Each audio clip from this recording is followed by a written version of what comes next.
Okay, good afternoon. We're continuing our Bible study.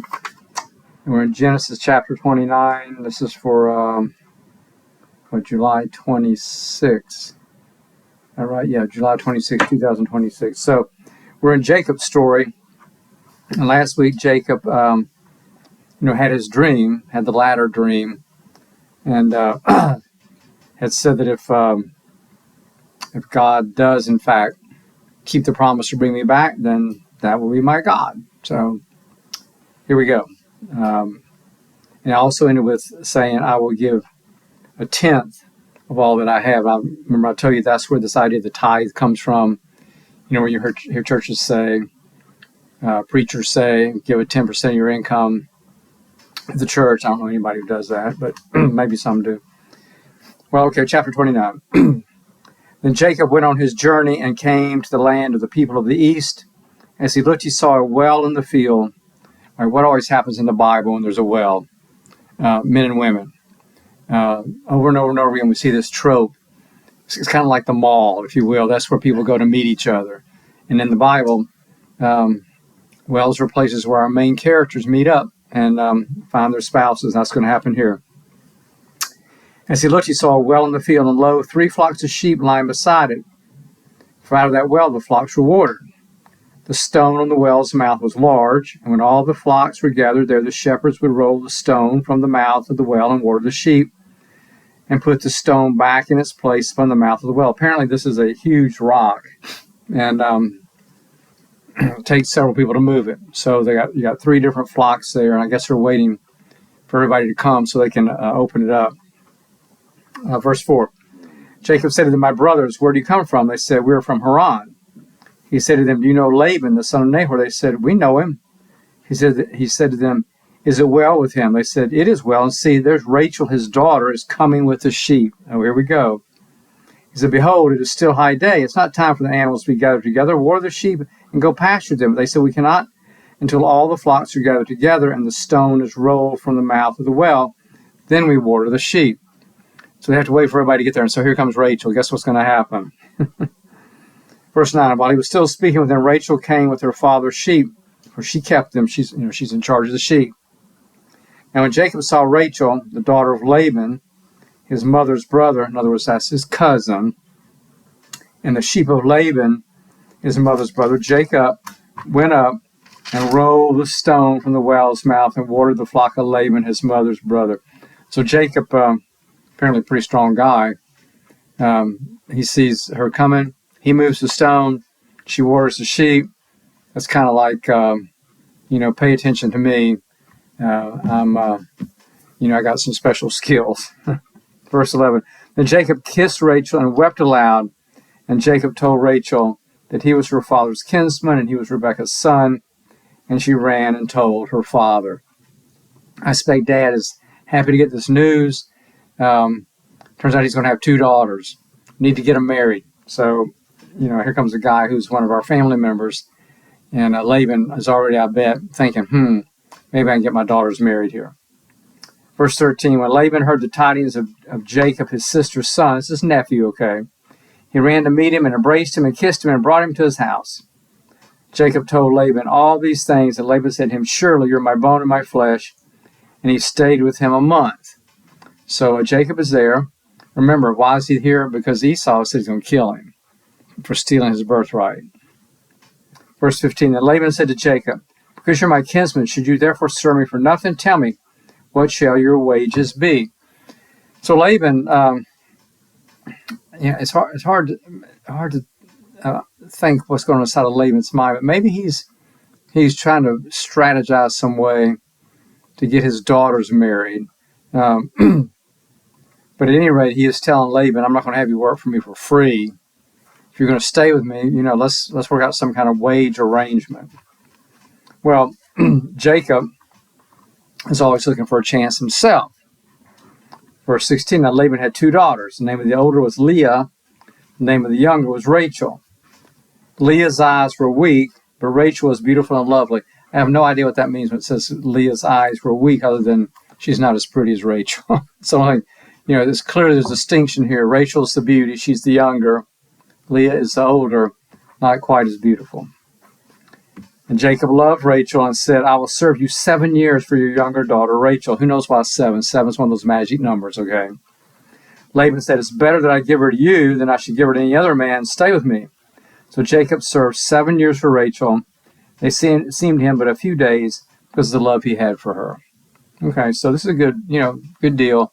Laban's going to get his daughter married, and he's getting 7 years of work from somebody who's obviously a good worker. He's strong. He can move the stone. So here we go. 7 years have passed. Verse 21. Then Jacob said to Laban, give me my wife, that I may go into her, for my time is completed. So Laban gathered together all the men of the place, made a feast. We can imagine in that feast there was a lot of wine, okay, a lot of drinking. It's a wedding feast. Of course, there's a lot of wine. Verse 23, but in the evening he took his daughter Leah and brought her to Jacob, and he went into her. So let's imagine the scene. We got the wedding tent. It's dark. There's no light, okay? Laban is looking for a chance, all right? So he takes Leah in instead of Rachel, thinking that Jacob, it's dark. Jacob's probably a little drunk. He's waited for 7 years. He's probably going to jump on his wife as soon as he can. Okay. Verse 24, Laban gave his maid Zilpah to his daughter Leah to be her maid. In the morning, behold, it was Leah. Jacob said to Laban, what you've done to me? Didn't I serve with you for Rachel? Why then have you deceived me? The irony here is really delicious, because remember, how did Jacob get the birthright? He tricked his dad. His dad couldn't see, okay? He got the birthright. What's just happened? Jacob couldn't see. He got tricked. So the trickster got tricked. Okay, turnabout's fair play, I guess. And here's what Laban says, verse 26. Laban said, it's not so done in our country to give the younger before the firstborn. In other words, the firstborn daughter gets married first. Didn't you know that? Okay. Complete the week of this one. In other words, stay with her for a week. And we will give you the other also in return for serving me another 7 years. So Jacob did so and completed her week. Then Laban gave him his daughter Rachel to wife. Laban gave his maid Bilhah to his daughter Rachel to be her maid.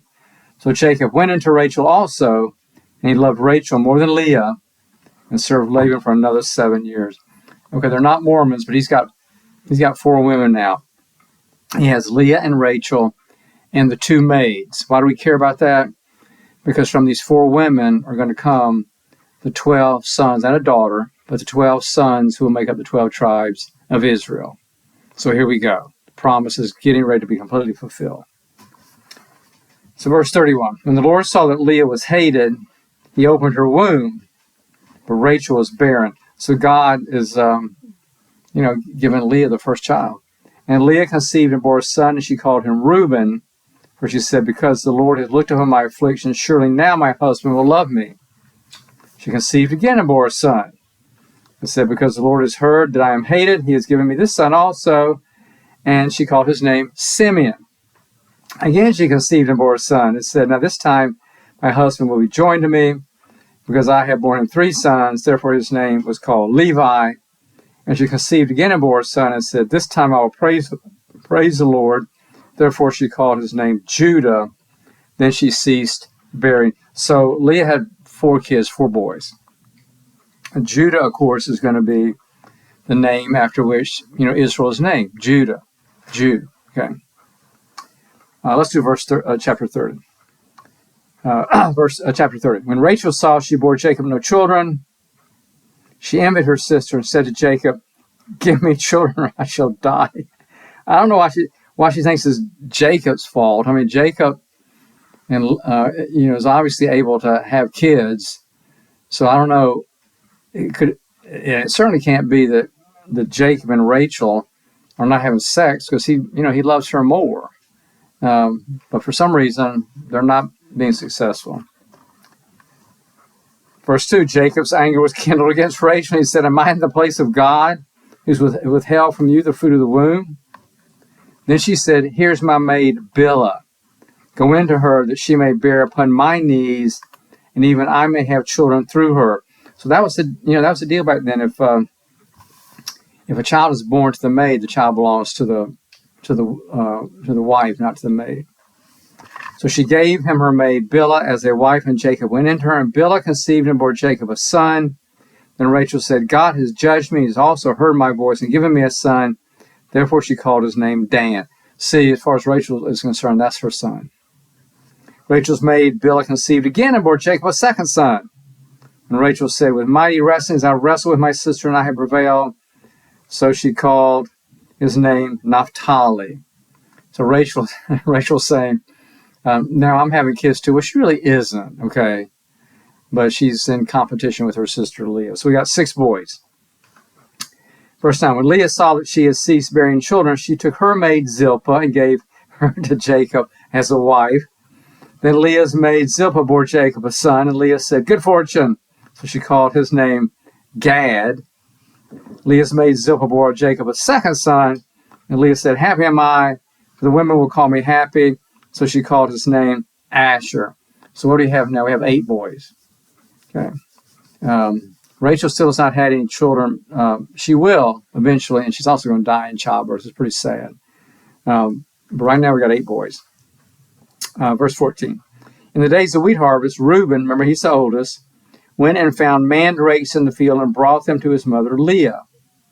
Then Rachel said to Leah, give me, I pray, some of your son's mandrakes. But she said to her, is it a small matter that you would take away my husband? Would you take away my son's mandrakes also?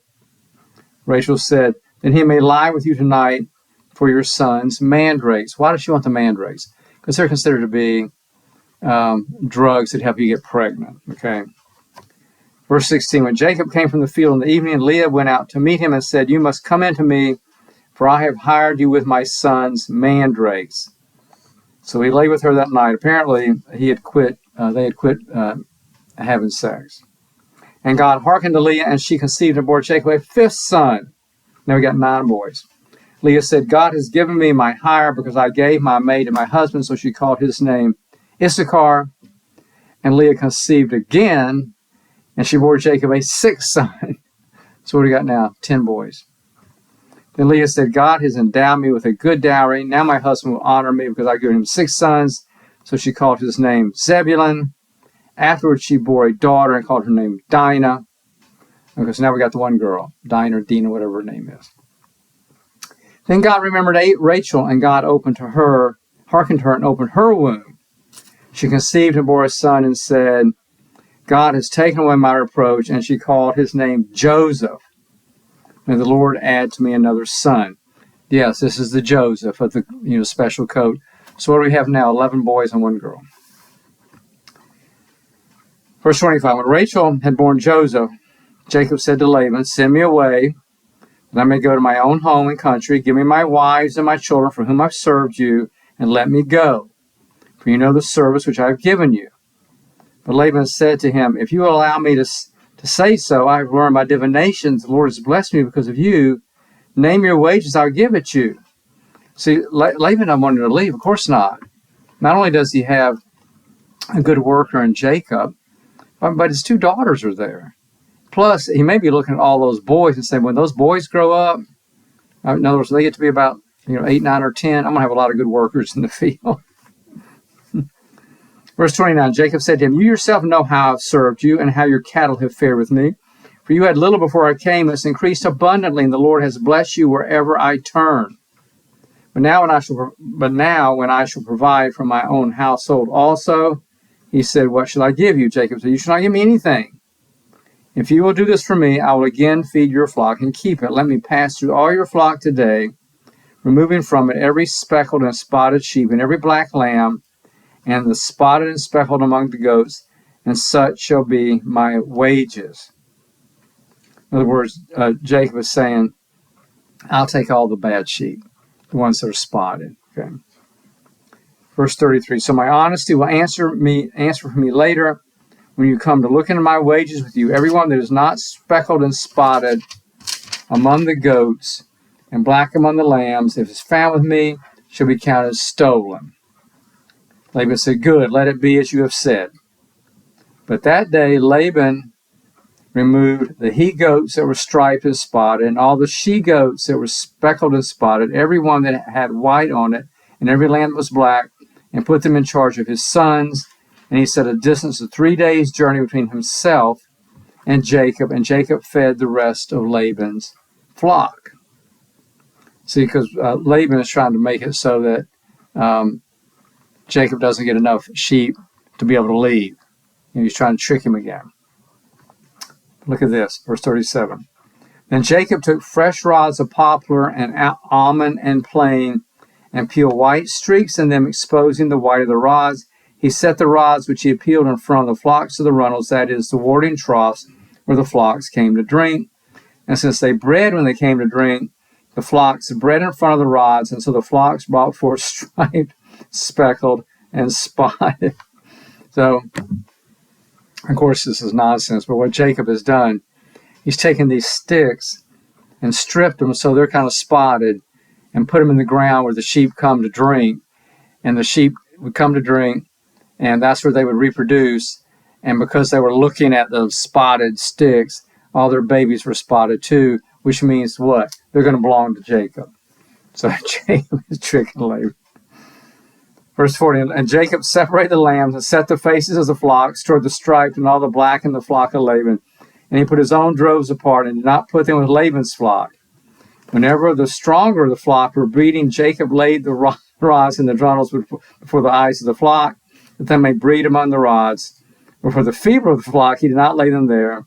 So the feebler were Laban's and the stronger Jacob's.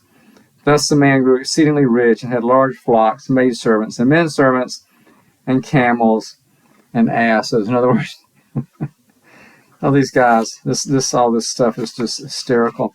So Laban was going to trick Jacob by removing all the spotted sheep so that Jacob wouldn't have any sheep. And then Jacob, by this magic of putting the striped sticks, would pay attention. And whenever the strong sheep, Laban's, would come, he would put the rods in front of them, and so their babies would be spotted.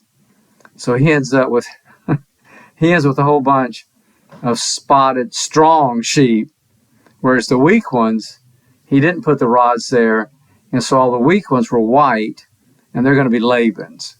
And so they're just tricking each other. And once again, in this case, Jacob has come out ahead. In fact, he's come out ahead every time. He tricked his father and his brother and got the birthright.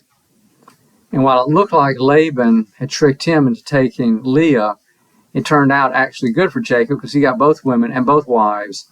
And he's going to have 12 boys and a girl.